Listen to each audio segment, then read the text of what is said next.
Hello everyone, welcome back to our channel pharma concept. आज की video बहुत ही important होने वाली है क्योंकि आज की वीडियो में हम लोग बात करेंगे why are drugs so expensive. दवाइयाँ इतनी महंगी क्यों होती हैं और इसके पीछे का क्या रीज़न होता है, ये आज हम इस वीडियो में समझेंगे। क्यों कुछ दवाएं आम आदमी की पहुंच से बाहर हो जाती हैं, इसके पीछे का क्या रीज़न है। इसलिए वीडियो बहुत ही इंपॉर्टेंट है, आप लोगों को लास्ट तक जरूर देखना चाहिए। और अगर आप लोग चैनल पे नए हैं तो चैनल को सब्सक्राइब कर दें, जिससे कि जो भी फ्यूचर में वीडियो आए वो आप लोगों से मिस ना हो सके। देखिए, जब भी आप लोग मेडिकल स्टोर पे जाते हैं दवाई लेने, तो कुछ दवाइयाँ इतनी महंगी होती हैं कि वो आम आदमी की पहुँच से बाहर हो जाती हैं। तो मन में यही सवाल उठता है कि ये छोटी सी गोली इतनी महंगी क्यों है, इसके पीछे का रीज़न क्या है। तो आज हम इस वीडियो में इसी चीज़ को समझेंगे। इसको अच्छे से समझने के लिए सबसे पहले हमें समझना होगा कि एक दवाई की उत्पत्ति कैसे होती है, यानी कि उसकी बिगिनिंग कैसे होती है, फिर वो कैसे मार्केट में आती है।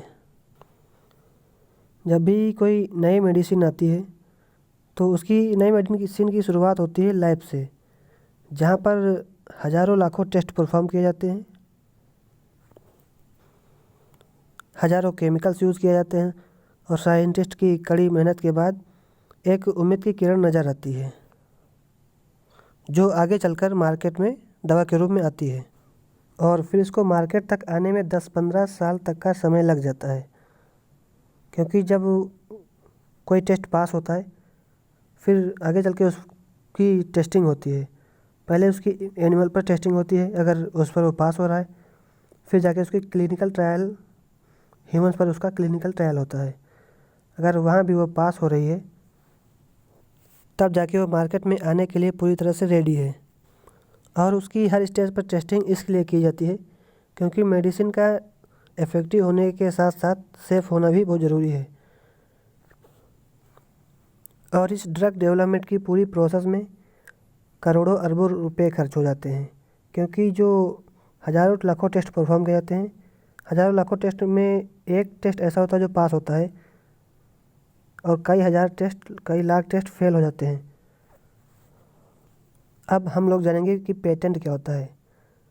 तो पेटेंट एक टाइम पीरियड होता है जिसमें जो भी कंपनी ने उस दवा की खोज की है उसको 20 साल का पेटेंट मिलता है। इस पेटेंट के दौरान 20 साल तक वही कंपनी उस मेडिसिन को बना सकती है, कोई अदर भी कंपनी उस मेडिसिन को नहीं बना सकती है।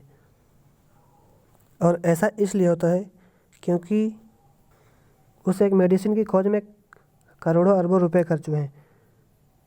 उस खर्च को वसूलने के लिए वो कंपनी उस ड्रग की पेटेंट कराती है, जिससे कि वो अपना खर्चा निकाल सके।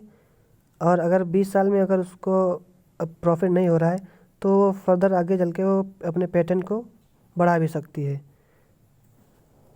अब हम लोग जानेंगे मार्केटिंग के बारे में। जो नई ड्रग बनी है उसकी मार्केटिंग कैसे होगी, क्योंकि रिसर्च में ही नहीं काफ़ी सारा पैसा उसकी मार्केटिंग में भी खर्चा होता है, जैसे कि टीवी एड्स,